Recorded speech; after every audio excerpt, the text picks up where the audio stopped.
So yeah, welcome again to the August session of BusinessWise Insiders. The presentation today is going to last, as usual, about 20 or 25 minutes, after which you'll have a chance to introduce yourself, ask questions, and share your own perspective on today's topic with our wise guys for a breakout discussion, as well as with our other attendees. You can always ask questions in the chat window during the presentation, and if we can't address it in real time, we can queue it up for discussion afterward. So this month's topic is something that we've touched on fairly frequently in previous insider sessions from a few different angles, but it's such an important concept when it comes to B2B prospecting that we wanted to drill down even further. And the topic is how to sell the very first appointment with a new prospect, even if they never buy from you. And one point of clarification before we get started, for the purposes of this discussion, we're talking about trying to set appointments with targeted prospects, so the ones that fall into your target market. And exactly what that means is going to depend on your industry, your business model, and your general approach to business development. So for some of you, targeted prospects may only be the ones who are actively looking to solve and have budgeted for a particular problem. While for others of you, it may be a prospect at a much earlier stage of the buying cycle, where they may not even be consciously aware that they have a problem that needs solving. And we'll come back to that idea at the end of the presentation, but just keep that in mind as we move through the presentation. The types of prospects that you want to meet with are going to be different depending on what you do, who you sell to, and so your approach may be a little bit different. So you might be asking yourself, isn't the point of sales to sell your product or service? Well, yes, but it's obviously not quite so simple. When we talk about sales, we don't literally mean just the act of turning a prospect into a client.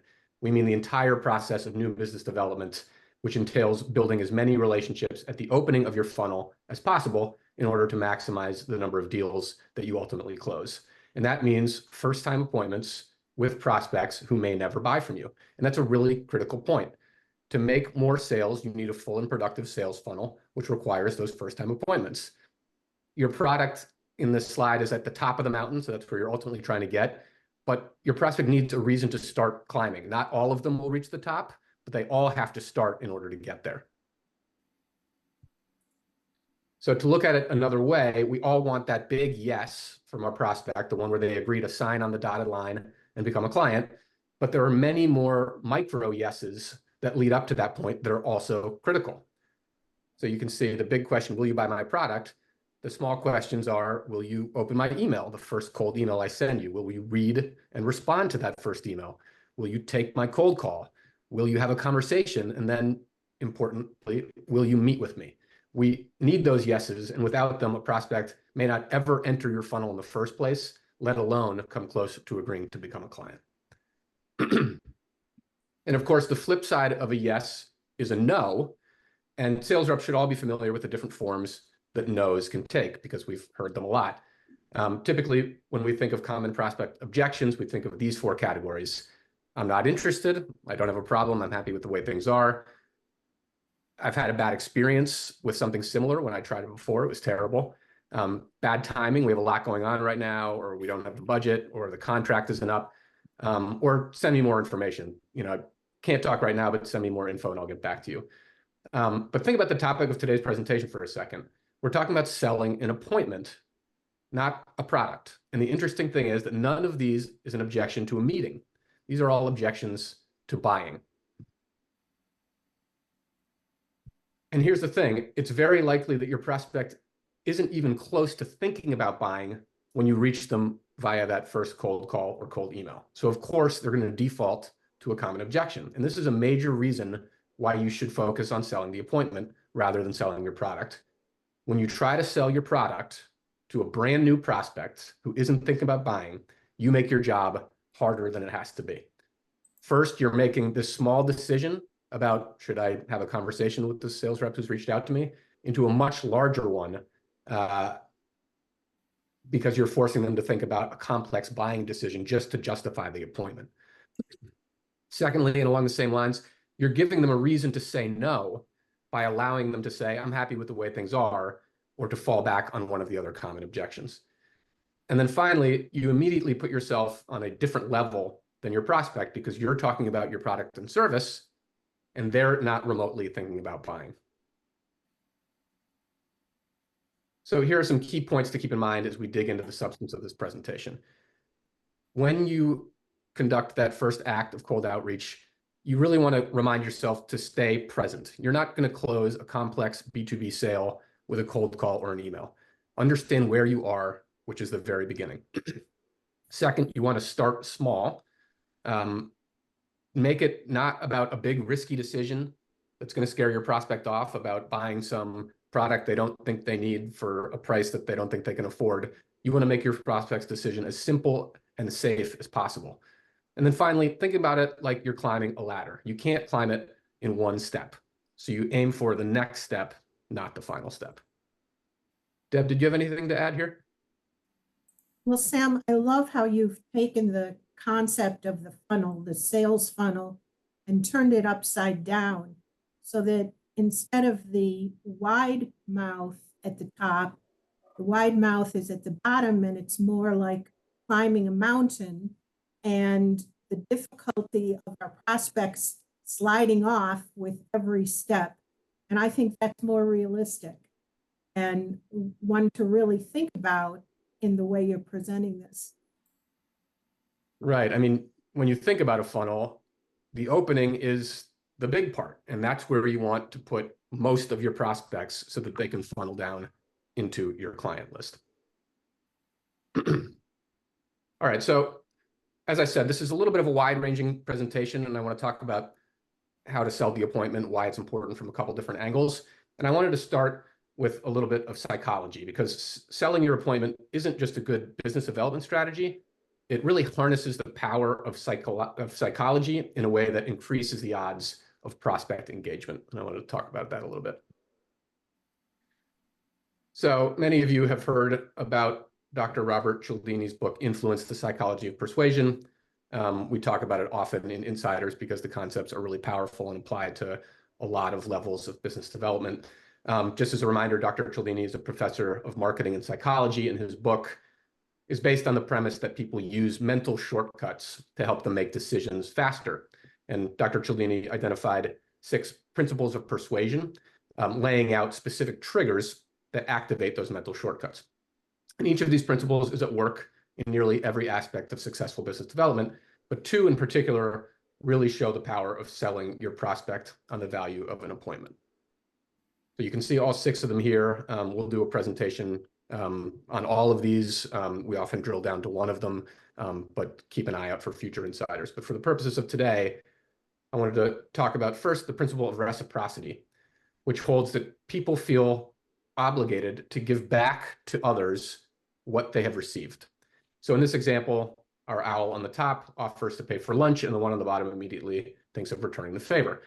Even if the owl would never have thought of paying for lunch on its own, the offer itself triggers this internal obligation.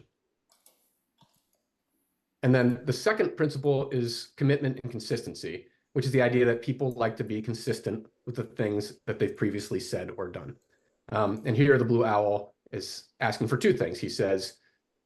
He asks for the owl to sign his petition, and then when the owl says yes, he says, will you give money to my cause? Since the orange owl has already expressed its support for the cause by signing the petition, it feels more compelled to follow through on that support by giving money. And so how do these work in the context of setting an appointment? So reciprocity is at work whenever you offer something of value for free with no strings attached.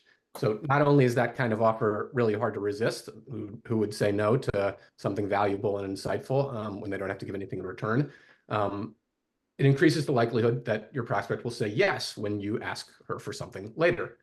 And then commitment and consistency is at work because you're asking for something small now, a short meeting or a conversation with no strings attached, which paves the way for you to ask for something bigger later. So as we just discussed, when sales reps link the meeting with the idea of buying a product or service, they're actually flipping the idea on its head and making it harder on themselves. They're giving prospects the opportunity to make big objections, like I don't have the budget or I've had a bad experience, to a small request. So what we want to do is flip it, focus on the small act, give them a reason to meet with you, even if they never become a client, and then that will pave the way for you to ask for something bigger later. So you can see how this all comes together. On the right, you want to sell the appointment. Are you open to a 30-minute meeting to learn how new trends will affect your business? It's a small ask. Your prospect's more likely to say yes. When they do, they're more likely to want to give something back to you, and you can ask for something bigger down the road. Deb, anything to add from you here? Only that these persuasion principles have to do with the way our brain responds. They're often not conscious, and it doesn't always work that way. So it doesn't mean that anytime you make these offers that your prospect will automatically respond in a positive way. At the same time, it's more likely. So if you keep using these principles, your percentages are going to go up. Right. And this is as much about meeting your prospect where they are mentally as it is about trying to trick them into saying yes. What you're doing is putting yourself in their shoes, understanding that everybody is open to receiving valuable things for free, and that taking a small step will make them more willing to take a larger step later. So it's a great exercise in psychology, and it works quite well in the context of business development. Okay, so let's start looking at how this actually works in practice. So the first step is to make a plan for how exactly you're going to ask for and sell the appointment. And we have a couple of tactics that we use that we wanted to share with you. So the first one is one of our go-to cold call scripts, which some of you may be familiar with, which we use after a prospect has answered the phone and agreed to spend a few minutes talking with us. And we call it TRICK, which is an acronym for the reason I'm calling. And the idea behind TRICK is twofold. First, it helps you remember to be direct and get to the point. When you say the phrase, the reason I'm calling, what comes next, by definition, has to be something, the purpose of the call, the reason that the prospect should say yes. And then number two, it ensures your call has a purpose that both you and your prospect are clear on. And you can see in the three examples that we use here on the right that our purpose is always about defining that next goal. The reason I'm calling is to ask if you're open to, is to set a time to meet, is to show you some ideas about. And that's the next step, a meeting where we're providing value to our prospect with no strings attached. And then it works the same way with email, and we're big believers in getting to the point in email as well. So we found that emails get a lot more responses when you tell your prospects what you want in the first 2 or 3 sentences of your email. Number one, it's respectful and professional. You're not wasting your prospect's time. Number two, it's clear. They don't have to work hard to figure out what you're writing about and what you're asking for. So sentences like these on the right are great ways to lead directly into your offer or request so that your prospect immediately understands what you want him to do so he can decide whether or not to do it. So I'm writing to ask you for 15 minutes of your time to discuss ideas for new business development. I'd like to connect about new trends in B2B appointment setting that can boost your leads and opportunities. Are you open to a 15-minute call to discuss steps other firms in your industry are taking to adapt to the current B2B landscape? And then beyond asking for the appointment, the whole point here is to sell your prospect on the benefits of this no strings attached meeting. And here are some frameworks that we've found to be successful. So if your prospect asks, what do I get from this meeting, even if I never become a client? Here are 3 ways you can answer it. Number one, you get knowledge. You'll learn the key forces and trends that will shape the industry over the next 12 to 18 months. This is just based on what you know already about from helping your current clients deal with their problems, because your prospects are very likely to be similar to your current clients. So tell them what you know and share something that they might not be aware of given your perspective. Number two, intelligence. You'll learn how other firms in your industry are adapting and staying ahead of the curve, again, based on your work with businesses that are likely to be in the same industry and maybe even competing with the prospects you're reaching out to. And then finally, you'll gain perspective. The information that you'll gather will help you redefine your own success and clarify your decisions. You're not trying to provide a whole bunch of options that will just overwhelm and confuse your prospect. You're trying to narrow their options so they understand what's at stake and they can make more easy and clear decisions that will benefit their priorities and goals. Deb, did you have anything to add here? It's highly unlikely that your prospect will actually say out loud, "What do I get?" even if I never become a client. You can be sure, however, that on some level, that's in their mind. So the more time you spend thinking about the answer to that question, the more you can share those ideas, even if it's never asked explicitly. Right. It's something that is on their mind, even if they don't know it's on their mind, because really that's the point. They're, again, not even thinking about buying at this point. So you don't even want them to be focusing on that piece. They should be getting a benefit regardless of what the next step is, because it'll be more likely for them to say yes. Okay, so now that we understand that the idea is to offer your prospects something of value, no strings attached, in order to give them a compelling reason to engage with you, the next question becomes, what is your value proposition? Obviously, this is going to be different for everybody. And sometimes when you're put on the spot and asked to answer this question, it's hard to come up with one. Even the most experienced sales reps can sort of stutter at that point. But we have a framework that I think will be helpful for you guys as you think about how to answer that question in the context of this appointment setting. So just to clarify what exactly a value proposition is, because it is a somewhat jargony term, your value proposition is how you communicate your unique value to your prospects so that they clearly understand why they should do business with you. So you can hear my value proposition is how I communicate my unique value to my prospects. And the prospect is saying your value proposition clearly articulates why I should do business with you. But there's one phrase on this slide that needs to be edited for the purposes of today's topic, and that's the word do business. Because your value proposition isn't only about why prospects should buy from you. Some of you may have heard of Flint McLaughlin and Mech Labs, but if you haven't, they're an organization that performs in-depth research into the science of marketing. And several years ago, Dr. McLaughlin came up with what he called the value proposition question, which says, if I am your ideal prospect, why should I say yes to you rather than to your competitors? And we've broken it down here into 3 pieces. If I'm your ideal prospect, this has to do with the fact that, again, you're speaking to your targeted prospects, directly to the ones who are most likely to benefit from your product or service. And when you do that, you communicate your value more clearly. Second piece is, why should I say yes to you? Again, tell your prospects how you'll help them solve problems, address priorities, and then that will give them a reason to act. And then finally, why should I say yes to you rather than to your competitors? So when you explain why you offer unique value that they can't get anywhere else, you'll narrow the choices down to one, which is you. Now, of course, you should have an umbrella value proposition that encompasses your essential answer to the question of why should prospects do business with you rather than your competitors. That's the one that gets to that big yes that I mentioned at the beginning of the presentation, the one at the top of the mountain. It's sort of the guidepost for the top line goals that you help your customers achieve, and you should always keep it in mind. But then underneath that umbrella, all those other micro yeses require their own value propositions. Your value proposition in its many forms is the force that propels prospects up and down your sales funnel. At every stage, that perceived value must outweigh the perceived cost. So you can see here's a couple of different ways to ask the value proposition question in the context of these micro yeses. On a cold call, why should I respond to your call? Why should I open your email? Why should I call, click, or reply? And then the conversation appointment. Why should prospects share their problems and priorities with you? Why should prospects agree to meet with you? And then finally, why should prospects decide to buy from you? So each of these requires its own value proposition. Deb, sorry, did you want to add anything here? Now go ahead, Sam.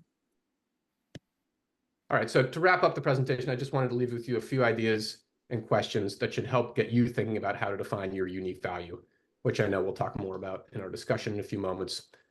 And one important point here, if what you offer already includes your own personal knowledge and experience, like strategic consultation, then this piece will become relatively easy to you since it's part of what you sell. But if what you offer is more traditionally commoditized, then this piece is especially important. And it's especially difficult because it's the only way to set yourself apart from your competitors. So borrowing a concept from last month's presentation on the 7 skills of sales masters, one of the important roles that a sales rep can play is what we call the sales expert. And it's based on the fact that your experiences and knowledge are unique and your prospects can't get them anywhere else. When you successfully demonstrate unique insights to your prospects, they will see the value in engaging with you. And in fact, in a recent survey by the Rain Group, which is a sales training organization headquartered in Boston, they asked B2B decision makers, what factors do you take into account when agreeing to connect with a seller? And 63% of respondents said they consider whether the seller offers something of value. The only factors that scored higher than that were, number one, whether the prospect actually had a clear need, and number two, whether they had the budget. So you can see it ranks pretty high on whether a prospect will take a meeting. So now let's take your head that's full of all these ideas, insights, and knowledge, and think about packaging it as a value proposition for a first-time appointment with your prospect. So first, ask yourself again, who do you want to meet with? Again, you're talking about a targeted set of prospects. Some of them may be very early in the awareness stage. Some of them may already be considering and have a need that they know they need to fill. Prospects, so that could either be a narrow sliver of the buying cycle, or it could be prospects at all stages. And then you want to align your value proposition to where the prospect is in that cycle. Are they at this dissonant stage where they have a general sense that something isn't working, but they can't put their finger on it? Do they have a vision for the future that they're trying to prepare for? What's the price of not doing something now? What's the future state that they're trying to get to? Maybe they're at the choices stage where they're actively considering different options and the trade-offs involved with each. And then finally, maybe they're at the decision stage. They're ready to decide, but inevitably having last-minute concerns and need assurances that those decisions are worth the upside. And then now ask yourself, how can you help prospects at each of these stages? Do you have information, trends, or ideas that you might share with a prospect who is not interested in hiring a service like yours or in switching vendors right now? What has changed in your industry over the past year and a half that a prospect who has the same old vendor might not know about? Going back to something I touched on earlier, do you have intelligence about how other companies, maybe clients of yours, are adapting and preparing for future success? Are there resources that you offer your current clients that you could also provide to prospects? And then finally, what questions can your prospects ask themselves or their team to gain perspective and clarify decisions? This is a lot of information, but all of these are different forms of how you can package your insights to prospects at all stages of the buying cycle. And it's what differentiates you from your competitors and with you as a sales rep from other sales reps. You're really adding value to the process and to the meeting that you're asking your prospect for, so they're really key. Deb, anything here before we conclude? Sure. I think it's important to think about all of the things that are not on your website that are important for your prospects to know. Or what are the pitfalls that your prospect might encounter that you can help them avoid? Or why did your last client or prospect agree to meet with you? And the more you know those things and share your experiences with your colleagues and think about them and talk about them, keep them top of mind, the easier this process becomes. Right. Well, thanks, Deb. Thanks to everybody for attending the presentation. I'm going to stop sharing my screen in a moment and we can start the breakout discussion.